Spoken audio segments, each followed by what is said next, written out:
알고 있는 내용인데 뭘 저렇게 구구절절하게 열심히 설명할까? 왜냐하면은 이게 다 돈이에요. 베트남에서 돈 까먹지 말라고. 돈 까먹고 가실까봐 걱정이 돼서 뭐 그래도 하겠다 하면은 식당 창업할 때 베트남에서도 리스크가 존재해요. 상당히 많습니다. 그 중에서 제일 큰 거.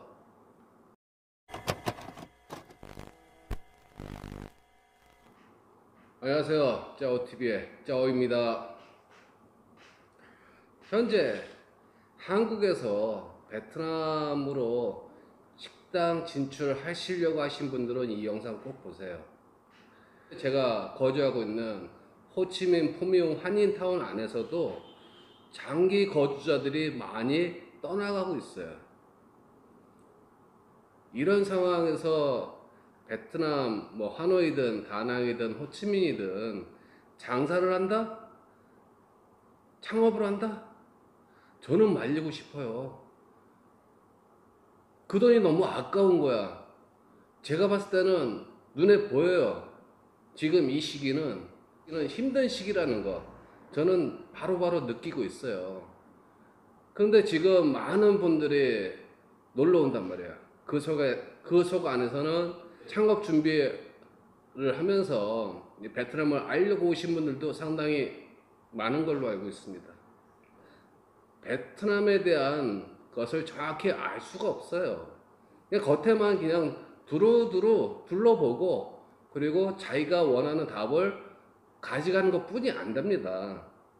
지금 왜 베트남에서 식당 창업을 하지 말아야 되는지, 그리고 꼭 하고 싶다, 망해도 좋으니까 한번 베트남에 가가지고 식당 창업 한번 해보고 싶다 하신 분들한테 얘기를 해드릴게요.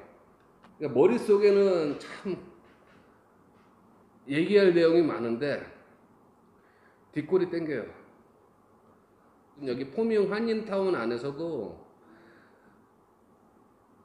장사하고 있는 한국 분들이 힘들어요. 비자가 제대로 안 나와요. 왜 안 되는지는 저는 이렇게 생각을 하고 싶어요. 제가 알고 있는 베트남 분한테 물어봤어요. 근데 그분이 딱 한마디 하더라고. 지금 신문에 나와 있어요. 2020년도 다낭 한인회에서 이제 특별 입국 시키면서 그게 합법이 아니라 문서 조작으로 해가지고 불법이었어요. 그리고 거기 안에서 14명인가 이게 비자 발급을 전문 기술자라고 해서 베트남 정부에서는 비자를 발급해줬어요. 근데 알고 보니까 그 사람들이 기술자가 아니었던 거야. 그래서 그 사건이 커짐으로 인해서 지금 현재 상태까지 이어진 거 아닌가. 제가 알고 있는 베트남 분도 그 얘기 하더라고요. 그게 좀 심각한 것 같다. 여기에서 거주하고 있는 일반 사람들은 그냥 거주 잠깐 하는 거예요. 장기 거주가 안 됩니다, 현재. 그런 상태에서 베트남에다가 창업을 하면은 식당 창업할 때 베트남에서도 리스크가 존재해요. 상당히 많은데 그 중에서 제일 큰 거,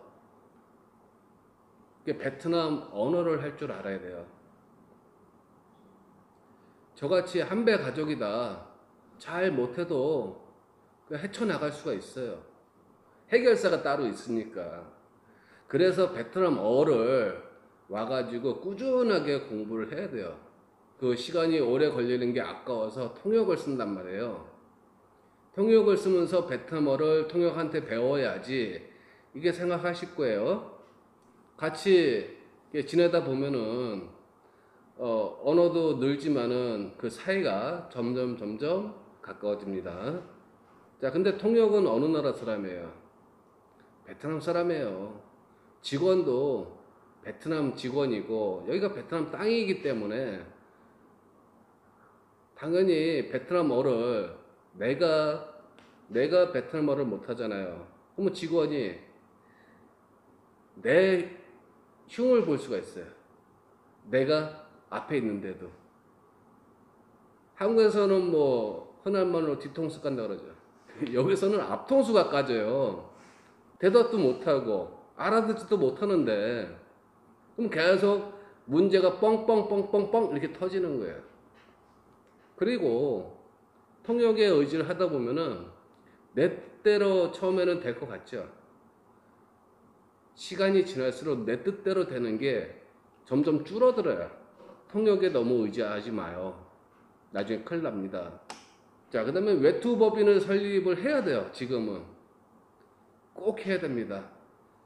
거기서 나오는 비자를 받아야 돼요. 상권 분석을 하는데 한국에서도 한국 식당을 운영하셨던 분들은 제가 얘기 이렇게 안 해도 다 알아요. 뭐가 어떻게 진행이 돼야 되고 뭘 준비를 해야 되고 방식을 다 알아요. 근데 그런 분들한테 제가 또 일일이 또 이렇게 얘기를 하는 거예요. 왜? 여기는 베트남 땅이니까 한국이 아니에요. 근데 거의 비슷합니다. 거의 똑같다고 봐야 돼요. 우리가 상대할 사람은 한국 사람일 수도 있지만 베트남 사람일 경우가 더 많아요. 그럼 베트남 사람에 대한 특성을 우리가 알고 있느냐? 거의 몰라요. 관광으로 10번을 오든 20번을 오든 여기서 장기적으로 살아보지 않은 사람은 베트남 사람의 성격과 그 특성을 잘 몰라요. 까다로운 면도 많습니다. 이 상권 분석은 베트남 젊은이들이 가는 곳이 정해져 있어요. 하노이든 다낭이든 호치민이든 젊은이들 많이 모이는 그런 상권에 가가지고 3개월 정도 마셔보고 먹어보고 놀아보고 이렇게 3가지 정도는 해야 돼요. 언어가 되면 거기 안에서 내가 모르는 것을 물어볼 수 있잖아요. 그 상권에서 식당에 있는 종업원한테 내가 궁금한 것을 물어볼 수 있고 그 동네 사람한테 임대료라든가 그 상권의 분위기라든가 치안 상태 여러 가지를 물어볼 수가 있어요. 시간이 지날수록 그 상권의 흐름을 알게 돼요. 그 상권에서 내가 누구에게 무엇을 어떻게 팔 것인지 딱 답이 나와요. 제가 깜빡하고 상가를 빼버렸네? 상가 없이 장사할 수 없는데? 요거는 꼭 알고 계세요. 상가 임대할 때 이거 구분을 지을 줄 알아야 돼요. 베트남에서는 국가가 소유한 상가가 따로 있습니다. 그리고 개인이 소유한 상가나 빌라가 따로 있고, 어떻게 표현해야 되지? 전전세라 그러나? 상가 주인한테 내가 임대를 했어. 그럼 그것을 가지고 내가 리모델링을 했어. 그리고 좀 임대료를 높여가지고 다시 재임대를 시키는 거예요. 이런 방식이 여기서 합법이에요. 그래서 이런 방식으로 임대를 한 건물도 위험해요. 처음에 임대한 사람이 계약을 이행을 안 하게 되면은 그 상가가 끝나는 거예요. 그리고 국가가 소유한 상가도 임대료가 싸요. 그리고 가건물이 많아요. 그러면은 평수가 굉장히 넓습니다.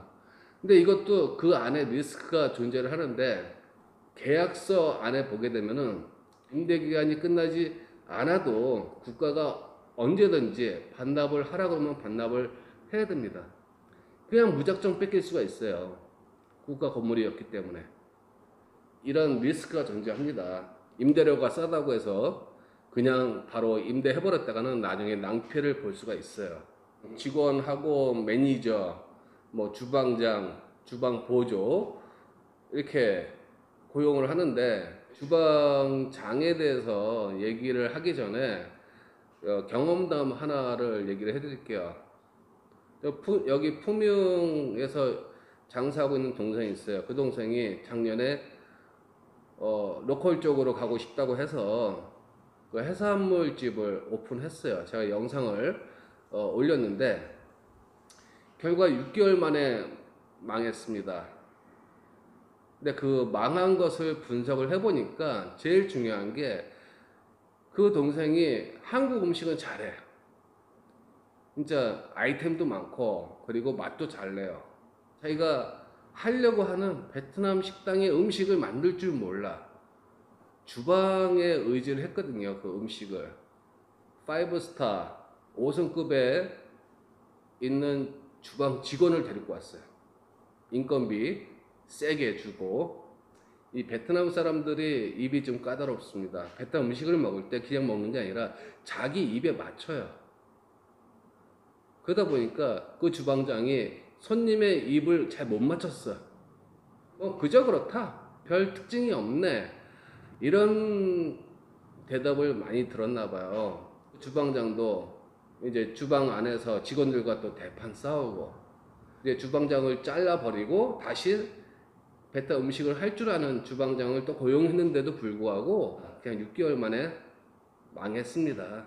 한마디 말해서 여기서는 홀 직원하고 주방 직원하고 파벌 싸움이 심하고, 또 자기네들끼리 별거 아닌 걸 가지고 진짜 끈질기게 싸움하는 경우도 많아요. 매니저 겸 관리자가 해야 되는데 그 선을 넘을 때가 있습니다. 그 투자자인 그 식당 주인이 직접 나서 가지고 모든 것을 다 정리를 해야 돼요. 그럴 때가 자주 와요. 그러니까 여기서는 베트남어를 못 하잖아요. 베트남어를 모르기 때문에 무슨 얘기 하는지 몰라. 서로가 싸워도 뭐 때문에 싸우는지 내가 파악을 못해. 그리고 직원들이 뭘 원하는지 내가 몰라. 그러면 이거는, 이런 식당들은 오래 못 가요. 그리고 새로운 신규 직원 뽑기 바빠. 그래서 베트남 언어가 어느 정도 소통이 되면은 이런 것들을 바로바로 캐치해서 교통정리 해주고, 거기서 잘못한 사람은 당연히 혼을 내주고 자를 수 있으면 자르고, 이렇게 좀 정리를 해줘야 돼요. 공무원 상대는 뭐 한국에서랑 똑같아요. 여기서도 똑같이 공무원을 직접 상대를 해야 되는데, 뭐 통역이 나서가지고 응대를 하죠. 그러면 통역은 직원이에요. 결정권이 없습니다. 그러다 보니까 공무원한테 휘둘릴 경우가 많아요. 그리고 공무원이 한마디 하면 그냥 고개 숙이기 바빠. 꼬랑지 내려. 내가 언어를 하잖아요. 얘기 듣고 타당하면은 수긍하고, 타당하지 않다 그러면은 유도리라는 게 있잖아요. 이 유도리 있게 돌아갈 수도 있거든요. 그리고 몇 번 계속 지속적으로 만나다 보면은 내 친구가 될 수가 있고 내 편으로 만들 수가 있어. 그러면 나중에 정보, 나한테 필요한 정보를 내가 먼저 얻을 수가 있고 또 내가 편해질 수가 있습니다. 이렇게 해서 여기서는 공무원 상대하는 건 필수예요. 그리고 베트남 사람들도, 자국민도 공무원 하면 벌벌 떨어요. 그거 아셔야 돼. 서비스라는 거 없어. 한국에서나 공무원들이 뭐 네 하면서 서비스 찾죠. 그리고 그 한국 사람들 큰 소리 치잖아. 관공서 가서. 여기 그렇게 했다가는 바로 작살납니다. 홍보 마케팅인데, 그럼 베트남 사람한테 광고할 때는 여기서는 주로 지금까지 뭘 쓰냐면은 페이스북이라고 그러죠. 틱톡, 유튜브, 그리고 인스타그램, 요것을 이렇게 많이 사용을 했어요. 지금도 하고 있고, 배달 업체를 통해서 또 광고가 나갑니다. 이러다 보니까 배달 업체는 지금 한 건당 25%에서 27% 달라고 하더라고요. 수수료로. 이렇게 매체를 통해서 홍보 영상 제작해서 업로드 시키게 되면은 효과가 나올 수도 있고 효과가 안 나올 수도 있어요. 지금 여기서도 좀 이렇게 유명한 사람들, 인플루언서들을 찾아가지고 이제 홍보 영상 제작을 하는데, 그랬을 때 거기 안에서도 리스크가 있어요. 진짜 위험한 리스크가 있습니다. 그 영상이 여기서 대박 쳤어. 그러면 그걸 본 사람들은 내가 오픈한 식당을 옵니다. 오는데 굉장히 많이 와요. 진짜 내가 상상할 수 없는 그런 인원이 쳐들어와. 근데 나는 준비했다고 준비를 다 한 것 같은데 그 사람들이 아침서부터 영화 끝나기 전까지 줄 서 있어요. 여기서 이제 그런 것을 이제 못 느낀 사람들이 많아요. 나는 좀 많이 느껴봤어요. 그때 상황을 생각하면은 와 진짜 처음엔 되게 좋았어요.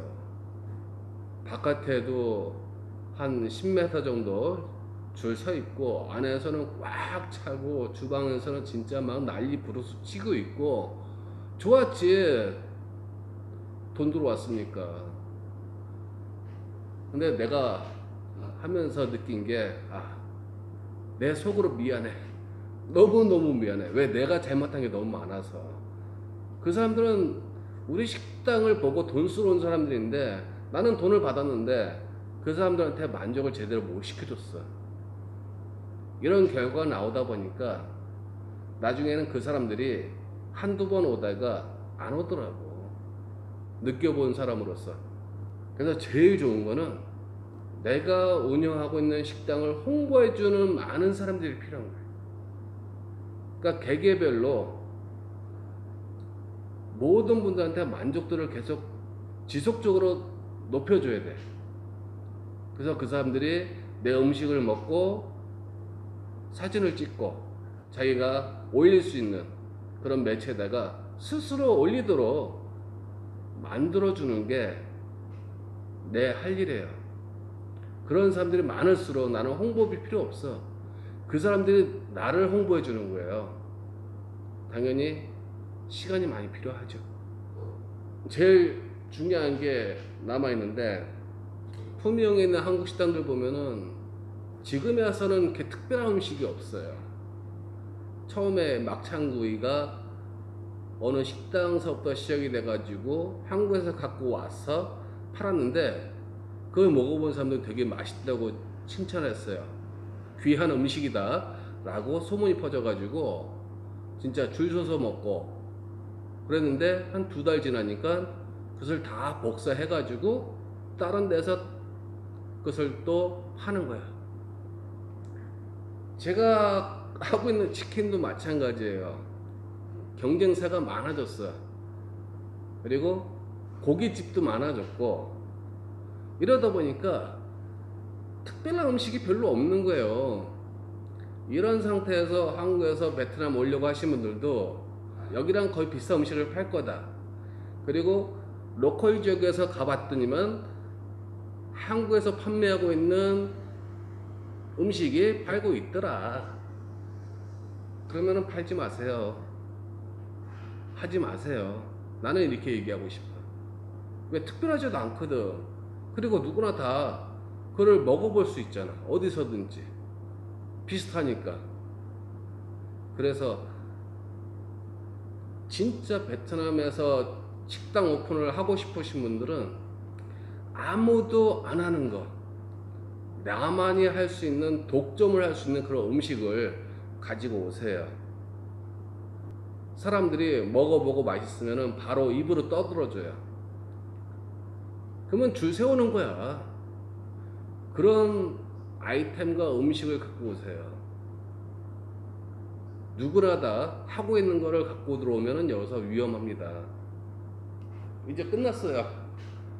식당에 필요한 영상을 이렇게 제작을 해서 올리겠습니다. 감사합니다.